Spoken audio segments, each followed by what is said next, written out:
The last test that we are going to talk about is called alternating series test. But before we talk about this test, let me actually give a quick overview of all the tests that we have seen so far. We have seen the divergence test. The divergence test asks us whether the limit of a sub n is equal to 0. And we also have seen a comparison test.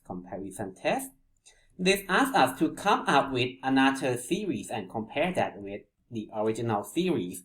We also have seen the limit comparison test. So similar to the comparison test, we have to come up with another series to compare with our original one. But here we're gonna compute the limit of an over bn instead. We also have seen the ratio test and root test.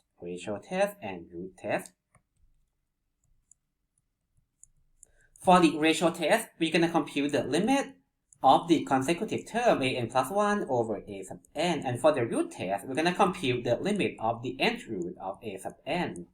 And finally, in the last example, we saw the integral test, which basically changed from the sum to the integral instead. Here, this is all the tests that we have seen so far. Most of the tests that we have seen here actually have some constraint. In particular, all these guys actually works only when an is positive. So an here has to be positive. An must be positive. Now then, well, what are we gonna do if the terms in our series are negative then? Well, there are not that many things that we can do. We can use the first test that we have seen here. We can just compute the limit of the terms in the series. We can use the divergence test. We can use the test that we're gonna be talking about in this lecture, in this example, which is the alternating series test. We can use the alternating series.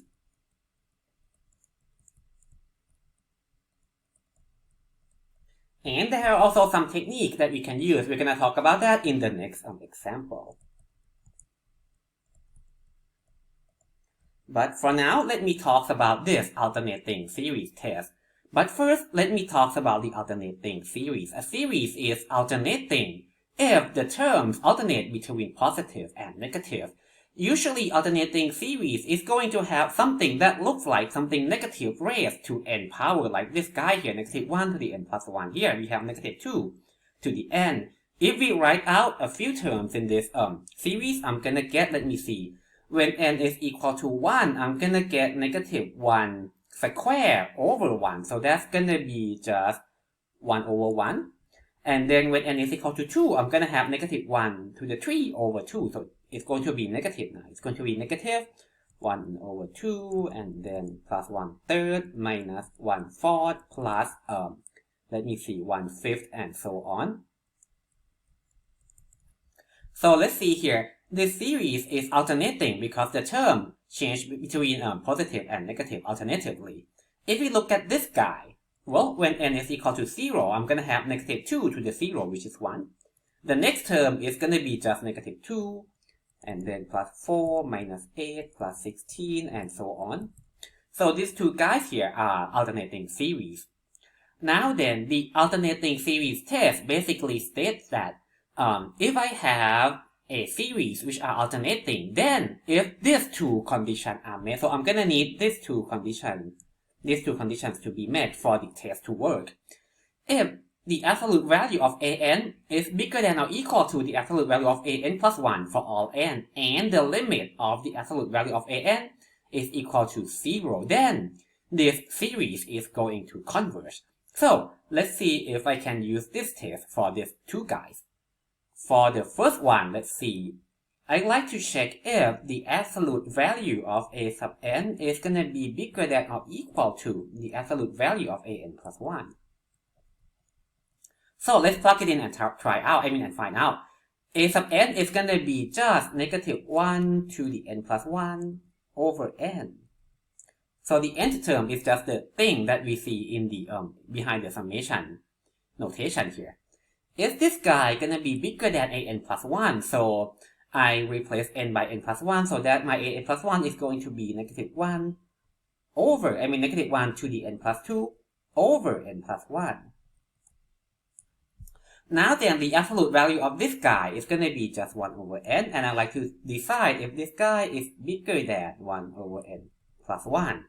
And it is, so the first condition here is met. I also have to check the second one. I'd like to see if the limit of the absolute value of a sub n when n goes to infinity equals to 0 or not.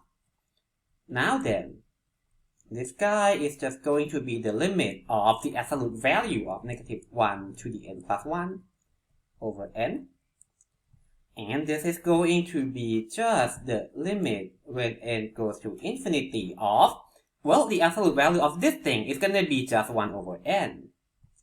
And this limit is definitely going to equal to 0, so that means the second condition is met. When both conditions are met, I can now conclude that this guy converges. So this guy converges.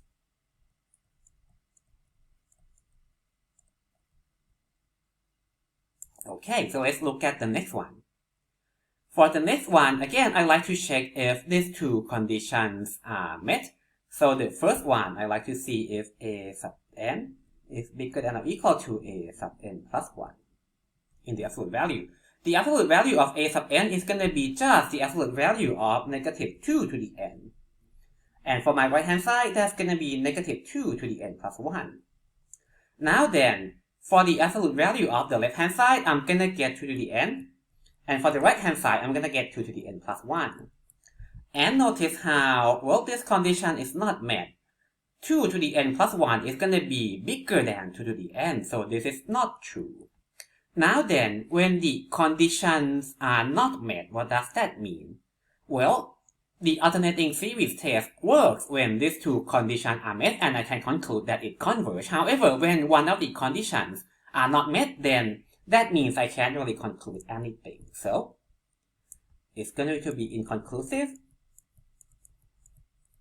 Inconclusive from alternating series test.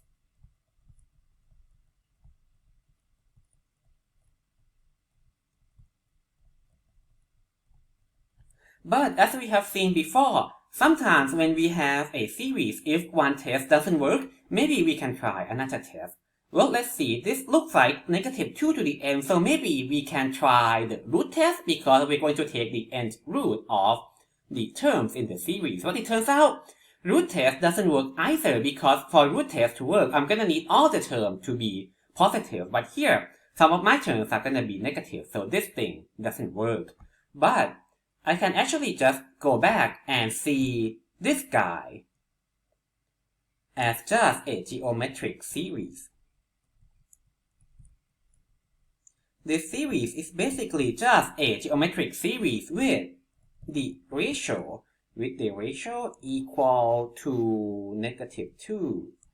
So the ratio is equal to negative 2. So that means the absolute value of the ratio, the absolute value of r, is going to be 2, which is going to be bigger than 1. So that means this guy is going to diverge.